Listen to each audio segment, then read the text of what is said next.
आज की वीडियो में हम जानेंगे Jammu and Kashmir bank home loan scheme का क्या कंप्लीट प्रोसेस रहेगा, एलिजिबिलिटी क्राइटेरिया क्या है, पर्पस क्या है, सारी चीजें हम डिटेल में जानेंगे आज के इस वीडियो में और आपको बताएंगे कैसे आप इस लोन स्कीम का लाभ उठा सकते हैं। और दोस्तों इस चैनल पे आपको एक्सक्लूसिवली प्रॉपर्टी से रिलेटेड वीडियोस ही मिलते हैं। इसके अलावा अगर आपको किसी भी बैंक के किसी भी लोन स्कीम के बारे में जानना है तो आप हमारे दूसरे चैनल पे विजिट कर सकते हैं जिसका नाम है हिंदी बैंकिंग। और अगर आप इस चैनल पे नए हैं तो चैनल को सब्सक्राइब कर दें, बेल आइकन को दबा दें ताकि आपको हमारे वीडियोस के नोटिफिकेशंस मिलते रहें। तो आइए स्टार्ट करते हैं आज का ये वीडियो।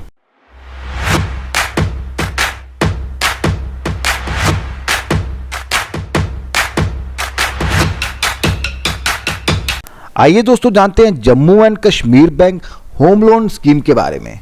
तो लोन स्कीम पर्पस, तो आप अपनी किसी भी हाउसिंग रिलेटेड रिक्वायरमेंट को पूरा करने के लिए इस स्कीम में लोन ले सकते हैं।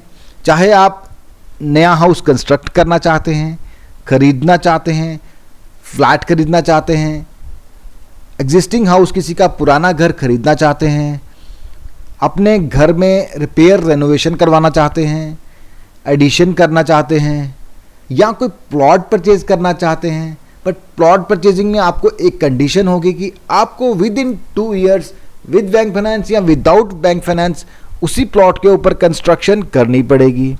सेकंड हाउस खरीदना चाहते हैं, फर्स्ट हाउस आपके पास ऑलरेडी है, सेकंड हाउस खरीदना चाहते हैं, उसके लिए भी आपको स्कीम के अंडर लोन मिल जाएगा। उसके बाद में आप थर्ड हाउस खरीदना चाहते हैं, उसके लिए भी लोन मिलेगा, बट वो इस स्कीम में कंसीडर नहीं किया जाएगा, वो कमर्शियल रियल एस्टेट में कंसीडर किया जाएगा और उसका जो रेट ऑफ इंटरेस्ट है वो इसके कंपैरिजन में हाई रहेगा। तो दोस्तों देखा आपने, आपकी किसी भी हाउसिंग रिक्वायरमेंट को पूरा करने के लिए आप इस लोन स्कीम का लाभ उठा सकते हैं।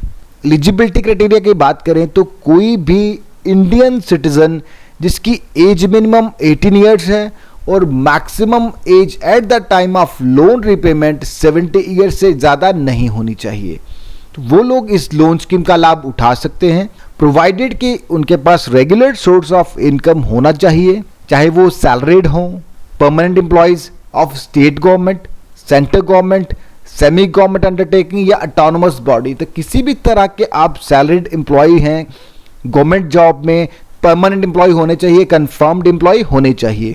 उसके बाद में अगर आप रेप्यूटेड कंपनी में किसी में जॉब करते हैं तो आप कम से कम 3 साल से सेम कंपनी में या सर्विस में होने चाहिए। उसके बाद में प्रोफेशनल सेल्फ एम्प्लॉयड जैसे कि सीए, आर्किटेक्ट, इंजीनियर, डॉक्टर या स्मॉल बिजनेसमैन, कोई शॉपकीपर्स, तो जो भी आप बिजनेस कर रहे हैं आप कम से कम लास्ट 3 साल से सेम बिजनेस में होने चाहिए। उसके बाद में अगर आप किसी एग्रीकल्चरल एक्टिविटी में इन्वॉल्व हैं तब भी आप इस लोन स्कीम का लाभ उठा पाएंगे। रिटायर्ड एम्प्लॉयज़ सेंट्रल गवर्नमेंट के, स्टेट गवर्नमेंट के या पब्लिक सेक्टर अंडरटेकिंग के जो कि पेंशन ले रहे हैं, पेंशनर्स भी इस स्कीम के लिए एलिजिबल हैं। उसके अलावा नॉन रेजिडेंट इंडियंस, एनआरआईज भी इस लोन स्कीम का लाभ उठा सकते हैं। लोन डॉक्यूमेंटेशन, तो कौन कौन सी डॉक्यूमेंटेशन आपको देनी होगी at the time of loan application. तो सबसे पहले तो आपको अपना केवाईसी देना होगा। केवाईसी में आपका वैलिड एड्रेस प्रूफ जैसे कि passport, piped gas connection bill, electricity bill, landline telephone bill या कोई भी valid address proof. ID proof में पैन कार्ड जो है वो मैंडेटरी है, क्योंकि किसी भी लोन को लेने के लिए बैंक आपका सिबिल स्कोर जनरेट करता है और उसी से बैंक को आपकी क्रेडिट हिस्ट्री का पता चलता है। और अगर आपकी क्रेडिट हिस्ट्री क्लीन रहेगी, कोई बैड लोन्स नहीं होंगे, एनपीएस नहीं होंगे, तो बैंक आपको इजीली लोन दे देंगे। बट अगर आपकी क्रेडिट हिस्ट्री में किसी तरह की कोई गड़बड़ होगी, कोई लोन आपने नहीं दिया होगा टाइम से, कोई एनपीएस होंगे, तो आपको बैंक्स लोन नहीं देंगे। उसके अलावा आपको अपना इनकम प्रूफ देना होगा जो कि डिपेंड करेगा आपके प्रोफेशन पे। सैलरीड को लेटेस्ट जो आपकी 6 मंथ्स की सैलरी स्लिप्स होंगी वो आप दे सकते हैं एज इनकम प्रूफ और फॉर्म 16 की कॉपी लास्ट 2 इयर्स की। और नॉन सैलरीड के केस में बिजनेस एक्टिविटी जो कर रहे हैं उसका proof, profit and loss statement, balance sheets, उसके अलावा इनकम टैक्स रिटर्न की जो कॉपीज होंगी वही आपका इनकम प्रूफ कंसिडर किया जाएगा। एग्रीकल्चरल एक्टिविटी में इन्वॉल्व हैं तब भी आपकी जो इनकम टैक्स रिटर्न्स होंगी वही आपका इनकम प्रूफ कंसीडर किया जाएगा। इसी तरह से अगर आप एनआरआई हैं तो आप जो भी प्रोफेशन में हैं, चाहे आप बिजनेस में हैं या जॉब में हैं, तो उसी का आपको अकॉर्डिंगली प्रूफ देना पड़ेगा। लास्ट 6 मंथ की बैंक स्टेटमेंट, अगर आपका किसी और बैंक में अकाउंट है, जेके बैंक में है, तो ऑब्वियसली बैंक उसको अपने एंड से ही चेक कर लेगा। इसके अलावा आपको प्रॉपर्टी डॉक्यूमेंट्स देने होंगे, जो भी डिपेंड करेगा आपकी रिक्वायरमेंट के हिसाब से। कंस्ट्रक्शन के लिए अलग डॉक्यूमेंट्स चाहिए, प्लॉट परचेजिंग के लिए अलग से चाहिए, मतलब ये डिपेंड करेगा आपकी किस तरह की रिक्वायरमेंट है। अगर आप कंस्ट्रक्शन कर रहे हैं तो आपको एनओसी चाहिए होगी, अपनी अर्बन लोकल बॉडीज से अप्रूव्ड प्लान चाहिए होगा, कॉस्ट का एस्टीमेट चाहिए होगा जो कि आर्किटेक्ट देगा कि क्या क्या आप लगा रहे हैं कंस्ट्रक्शन में, कितना कितना आप कंस्ट्रक्शन करने वाले हैं, तो सारा एस्टीमेट आपको प्रोवाइड करना होगा। प्लॉट परचेज कर रहे हैं तो प्रॉपर्टी के टाइटल डॉक्यूमेंट्स, और टाइटल डॉक्यूमेंट्स तो आपको हर एक केस में देने पड़ेंगे, जो भी आपके प्रॉपर्टी के टाइटल डॉक्यूमेंट्स हैं। तो ये डिपेंड करेगा कि आप किस तरह का आपका रिक्वायरमेंट है, उसी तरह से आपको डॉक्यूमेंट्स भी प्रोवाइड करने होंगे। अगर आपके पास कोई रिसिप्ट्स हैं, आप टैक्स पे कर रहे हैं रेवेन्यू अथॉरिटीज़ को, उसकी रिसिप्ट्स आपको प्रोवाइड करनी होंगी। तो डिपेंड करेगा, केस टू केस वेरी करेगा। प्रॉपर्टी के जो भी डॉक्यूमेंट्स हैं वो भी आपको as per bank requirement provide करने पड़ेंगे। लोन क्वांटम, तो इस स्कीम में मोस्टली जो हाउसिंग लोन स्कीम्स हैं, बाकी बैंकों की भी आप देख सकते हैं, तो कोई भी फिक्स जो है क्वांटम नहीं रहता है। ये डिपेंड करता है आपकी प्रोजेक्ट कॉस्ट पे, कितना आपका प्रोजेक्ट कॉस्ट है, उसमें से माइनस मार्जिन करने के बाद आपको जो लोन मिलेगा वो डिपेंड करेगा आपकी रिपेइंग कैपेसिटी पे। तो सबसे पहले जो कंसीडर किया जाएगा वो आपका प्रोजेक्ट कॉस्ट है। जितना भी आपका प्रोजेक्ट कॉस्ट है उसमें से माइनस मार्जिन, उसके बाद में आपकी जितनी सैलरी या इनकम होगी उसके हिसाब से आपको लोन दिया जाएगा। जितनी आप ईएमआई पे कर सकते हैं उतना ही आपको लोन दिया जाएगा। तो ये सिंपल है, आप किसी भी ईएमआई कैलकुलेटर में जाके अपनी इनकम डाल दीजिए, रेट ऑफ इंटरेस्ट डाल दीजिए और पीरियड डाल दीजिए, उसमें आपकी ईएमआई आ जाएगी।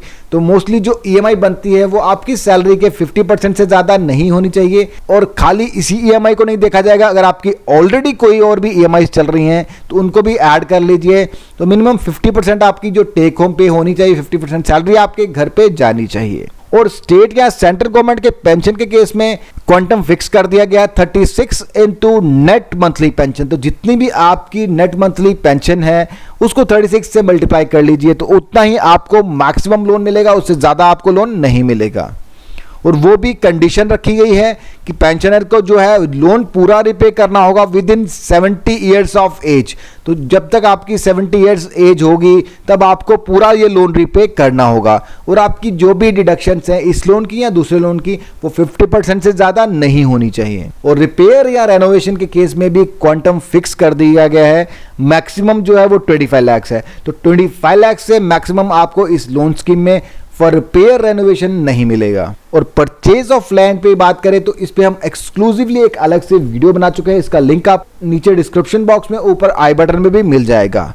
तो लैंड परचेज के केस में भी क्वांटम फिक्स कर दिया गया है, दैट इज 50 लाख। तो 50 लाख से आपको ज्यादा नहीं मिलेगा और 60% of the cost of the land, तो जितनी की भी आप लैंड ले रहे हैं या उसका 60% या 50 लाख, इन दोनों में से जो भी कम होगा उतना ही आपको मिलेगा। इससे ज़्यादा आपको प्लॉट परचेजिंग के लिए नहीं मिलेगा।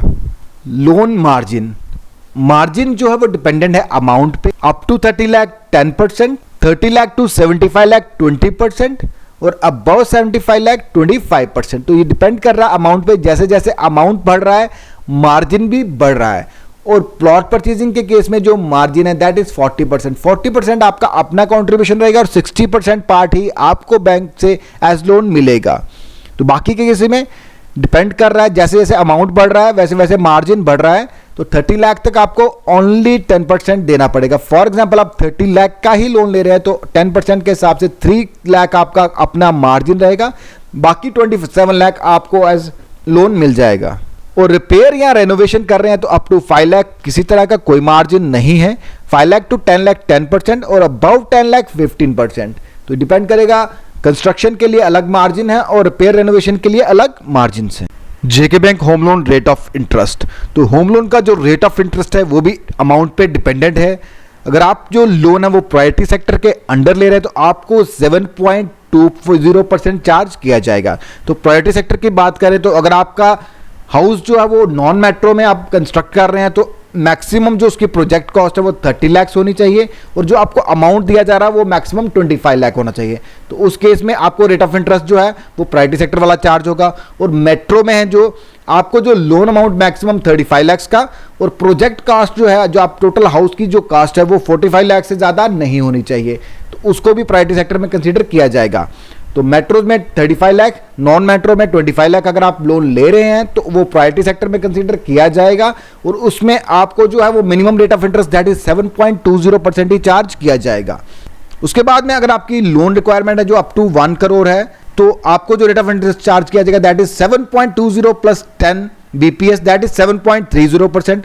1 करोड़ से लेके 3 करोड़ तक 7.20 प्लस 0.25 दैट इज 7.45% और 3 करोड़ से ज्यादा की अगर आपकी रिक्वायरमेंट है तो 7.60%। ये टोटली डिपेंडेंट है आपके रिक्वायरमेंट पे, प्रोजेक्ट कॉस्ट पे और अमाउंट जितना आप ले रहे हैं उसी के हिसाब से आपको रेट ऑफ इंटरेस्ट चार्ज किया जा रहा है। तो आप देख लीजिए आप किस कैटेगरी में फॉल करते हैं, आप जो लोन ले रहे थे आपको कितनी रिक्वायरमेंट है उसी के हिसाब से आपको रेट ऑफ इंटरेस्ट चार्ज किया जाएगा। और जो रेट ऑफ इंटरेस्ट आप स्क्रीन पे देख पा रहे हैं ये अभी के लेटेस्ट रेट से, रेट्स और ऑलवेज सब्जेक्ट टू चेंज। आप जब भी लोन लें लेटेस्ट रेट जो आप बैंक की वेबसाइट से कंफर्म कर लें या हमें नीचे कमेंट बॉक्स में कमेंट करके आप पूछ सकते हैं। लोन रिपेमेंट पीरियड, तो सैलरीड के लिए लोन रिपेमेंट पीरियड है दैट इज 1 to 30 ईयर्स और अदर कस्टमर के लिए 1 to 20 ईयर्स। बट ये टोटली डिपेंड करेगा एज पे, आपकी कौन सी एज में आप लोन ले रहे हैं, क्योंकि आपको 70 में टोटली ये लोन रिपे करना है, 70 से ज़्यादा आपको टाइम नहीं मिलेगा। तो सैलरीड अगर आप 50 की एज में लोन ले रहे हैं तो आपको 20 ईयर्स मिलेंगे, 30 ईयर्स उस केस में नहीं मिलेंगे। ये टोटली डिपेंड करेगा कि आप कौन सी एज में लोन ले रहे हैं। बट मैक्सिमम जो पीरियड होता है वो 30 ईयर्स का होता है और अदर कस्टमर के लिए 20 ईयर्स का होता है और 70 ईयर्स के बाद आपको सारा लोन रिपे करना पड़ेगा। लोन हॉलिडे पीरियड या मोराटोरियम पीरियड, तो हॉलिडे पीरियड में आपको एक तरह से ईएमआई की छूट रहती है, उस टाइम में आपको खाली इंटरेस्ट ही सर्व करना और प्रिंसिपल रिपेमेंट आपको नहीं करनी है। तो अगर आप कंस्ट्रक्शन कर रहे हैं तो मैक्सिमम आपको 9 मंथ्स का हॉलिडे पीरियड दिया जाएगा। बट अगर आप रेजिडेंट हैं जेएनके यूटी के तो आपको उस केस में 12 मंथ्स का मोराटोरियम दिया जाएगा। रिपेयर या रेनोवेशन के केस में मैक्सिमम 3 मंथ्स का मोराटोरियम है। और उसके बाद में अगर आप ऑलरेडी बिल्ड कोई हाउस परचेज कर रहे हैं या सेकंड हैंड या पुराना हाउस परचेज कर रहे हैं तो उस केस में आपको 3 मंथ्स का मोराटोरियम दिया जाएगा। बट अगर आपने किसी प्रोजेक्ट में इन्वेस्ट किया है जो कंस्ट्रक्शन कर रहा है, किसी बिल्डिंग की फ्लैट्स मिल रहे हैं उसमें, तो उसमें आपको जो मैक्सिमम टाइम दिया जाएगा that is till the date of possession या 3 ईयर्स। इन दोनों में से जो भी कम होगा उतना टाइम आपको दिया जाएगा। लोन सिक्योरिटी, तो लोन सिक्योरिटी के लिए बैंक क्या करेगा, आपकी प्रॉपर्टी को इक्विटेबल मॉर्गेज किया जाएगा। तो जिस केस में इक्विटेबल मॉर्गेज पॉसिबल नहीं रहेगा तो वहां पे रजिस्टर्ड मॉर्गेज किया जाएगा। बट इक्विटेबल मॉर्गेज जो है उसमें खर्चा नहीं होता है, बट रजिस्टर्ड मॉर्गेज में आपको फीस भी पे करनी पड़ती है। इसमें आपको अपने प्रॉपर्टी के टाइटल डॉक्यूमेंट्स जो है वो आपको बैंक को दे देंगे और बैंक के पास आपकी प्रॉपर्टी एक तरह से रहेगी जब तक कि आप सारा लोन रिपे नहीं कर देते। जब आप सारा लोन रिपे कर देंगे तो आपके डॉक्यूमेंट्स एज इट इज आपको लौटा दिए जाते हैं और उस पर लियन वगैरह जो है वो हटा दी जाती है। कोलैटरल सिक्योरिटी या थर्ड पार्टी गारंटी, तो नॉर्मली जेके बैंक हाउसिंग लोन में किसी तरह से आपसे कोई भी थर्ड पार्टी गारंटी नहीं ली जाती, बट कुछ एक्सेप्शंस हैं जैसे कि पेंशनर, अगर आप फैमिली पेंशनर हैं, मेन पेंशनर की डेथ हो गई है उसके बाद में फैमिली पेंशनर है तो उस केस में भी आपको लीगल हेयर जो हैं उनकी गारंटी देनी होगी। या आप एनआरआई हैं कोई, तो एनआरआई के केस में भी एटलीस्ट 2 रेजिडेंट इंडियंस की गारंटी देनी पड़ेगी to cover the security of loan. उसके बाद में अगर आप रिपेयर या रेनोवेशन कर रहे हैं तो अगर आपका रिक्वायरमेंट जो है अप टू 5 लाख है और 10 lakh in case of resident of J&K UT, तो उस केस में अगर आपका हाउस का जो है वो मॉर्गेज नहीं किया जा रहा तो उस केस में भी आपको गारंटी देनी पड़ेगी। इन तीनों केसेस में आपको किसी ना किसी तरह से गारंटर देना पड़ेगा, बट गारंटर की जो वर्थ है वो कम से कम उतनी होनी चाहिए कि वो आपके लोन को कवर कर सके। लोन चार्जेस, तो मिनिमम चार्जेस जो रहेंगे that is 0.25% of the loan amount plus GST, minimum 5,000 और मैक्सिमम 25,000। और अगर आप ऑलरेडी किसी बैंक से, इंस्टीट्यूशन से आपने हाउसिंग लोन लिया है तो उसको टेक ओवर करवा रहे हैं तो उस केस में आपको कोई भी प्रोसेसिंग चार्जेस नहीं देने पड़ेंगे। और अगर ये हाउसिंग लोन है किसी वीमेन बोरोवर के नाम से है या वीमेन बोरोवर उसमें को बोरोवर आपने ऐड किया है, तो उस केस में आपको 50% वेवर मिलेगा प्रोसेसिंग चार्ज। और एक और चीज़, अगर आप लोन लेने जा रहे हैं, आपका क्वांटम कम बन रहा है, तो उस केस में आप क्या कर सकते हैं, अपने घर के किसी और मेंबर को ऐड कर सकते हैं, उसकी इनकम भी ऐड हो जाएगी और आपकी एलिजिबिलिटी भी बढ़ सकती है। वन मोर थिंग, इसमें आप अपने जो प्रॉपर्टी के डॉक्यूमेंटेशन चार्जेस हैं, जैसे कि स्टैम्प ड्यूटी, रजिस्ट्रेशन चार्जेस, ये सब चीज़ें भी आप इंक्लूड कर सकते हैं अगर आपकी जो प्रोजेक्ट कॉस्ट है वो 10 लाख से ज़्यादा नहीं है। अगर आपकी प्रोजेक्ट कॉस्ट 10 लाख से एक्सीड कर रही है तो आप इन चीज़ों को इंक्लूड नहीं कर सकते। तो दोस्तों ये था Jammu and Kashmir bank home loan scheme. कैसा लगा आपको आज का ये वीडियो, कमेंट बॉक्स में कमेंट करके ज़रूर बताएं। अगर आपको ये वीडियो पसंद आए तो वीडियो को लाइक करें, चैनल को सब्सक्राइब करें। Thank you for watching.